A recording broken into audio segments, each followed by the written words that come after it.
A monumental step for chiropractic makes its appearance in a new publication of medical guidelines. The newly released North American Spine Society 2014 Evidence-Based Guidelines for Lumbar Radiculopathy makes recommendations regarding the use of spinal manipulation.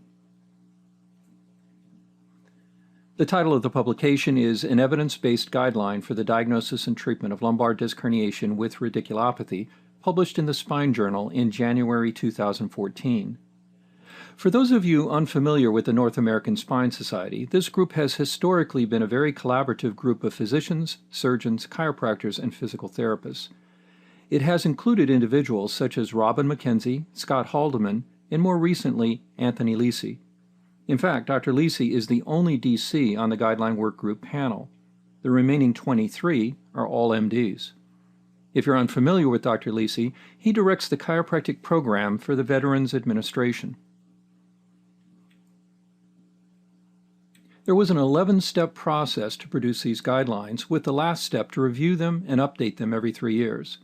So let's briefly review some of these steps to get a sense of the process. Step 1 was to train panelists in the principles of evidence-based medicine, and then to have this group submit a list of clinical questions focused on diagnosis and treatment of lumbar disc herniation with radiculopathy that the guidelines should address. Step 2 consisted of assigning a set of clinical questions to workgroup members. 29 clinical questions were formulated and addressed issues of practical concern.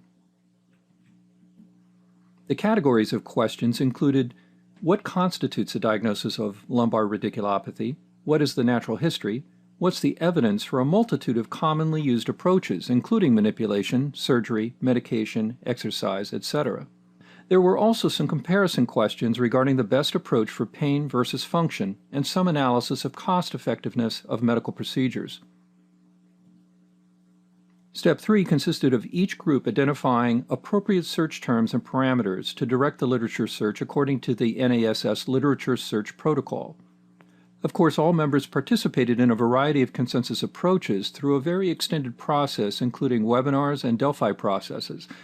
They were asked to rate recommendations, and then all recommendations were combined for discussion. In fact, in Step 6, members independently developed evidentiary tables summarizing study conclusions, identifying strengths and weaknesses, and assigning levels of evidence. So how did they rank recommendations and come to consensus? They used a nominal group technique in which each workgroup member independently and anonymously ranked a recommendation on a scale ranging from 1, extremely inappropriate, to 9, extremely appropriate. Consensus was obtained when at least 80% of workgroup members ranked the recommendation as 7, 8, or 9. When that threshold was not attained, up to 3 rounds of discussion and voting were held to resolve disagreements, and if disagreements were not resolved after these rounds, no recommendation was made. And to control for bias, at least 3 workgroup members reviewed each article selected, and a level of evidence was assigned by each individual. So let's focus on some of the questions and answers to get a sense of what these recommendations mean and their potential impact on both medical and chiropractic practice. So they were all on the same page. Question 1, what is the best working definition of lumbar disc herniation with radiculopathy? Well, they defined it as a localized displacement of disc material beyond the normal margins of the intervertebral disc space, resulting in pain, weakness, or numbness in a myotomal or dermatomal distribution. Question 3 was, what history and physical exam findings are consistent with the diagnosis of lumbar disc herniation with radiculopathy? Based on some primarily older literature, they recommended that manual muscle testing, sensory testing, a supine straight leg raise, the Laseg sign and crossed Laseg sign be used in diagnosing lumbar disc herniation with radiculopathy. The reason they differentiated the SLR with Laseg, given they are the same test, is that they concluded the supine version is better than the seated version. They stated that there is insufficient evidence to make a recommendation for or against the following: the cough impulse test, Bell test, hyperextension test, femoral nerve stretch test, lumbar range of motion, absence of reflexes, or the slump test in diagnosing lumbar disc herniation with radiculopathy.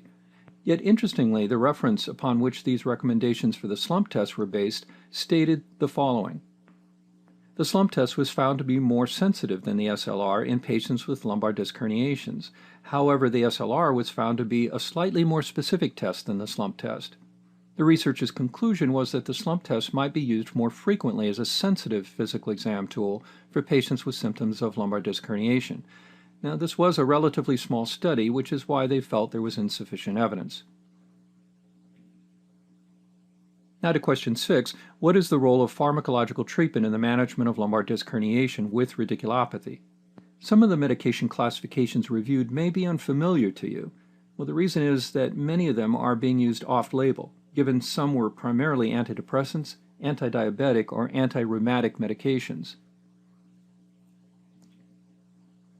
For example, there was a recommendation that tumor necrosis factor alpha inhibitors not be used for lumbar radiculopathy. So what are these? TNF-alpha inhibitors are actually biologics developed to manage rheumatoid and rheumatoid-like conditions with a focus on reducing bone damage by binding to tissue necrosis factor receptors. TNF is a cytokine responsible for inflammation through the action of interleukins. For the following, the recommendation stated there was insufficient evidence for or against their use. This included IV glucocorticoids, which are obviously used for their anti-inflammatory function, 5-HTP receptor inhibitors that are used to block the peripheral inflammatory action of serotonin from platelets, used mainly for diabetes and cardiovascular disease. Gabapentin, which has GABA effects which are inhibitory to neurotransmission. Its use is primarily for neuropathic pain. Agmatine sulfate, the decarboxylated metabolite of L-arginine, is considered a putative neurotransmitter which might block NMDA receptors and inhibit TNF-alpha receptors, among a host of other actions. It's used primarily for depression but also is sold as a supplement, often as an amino acid supplement.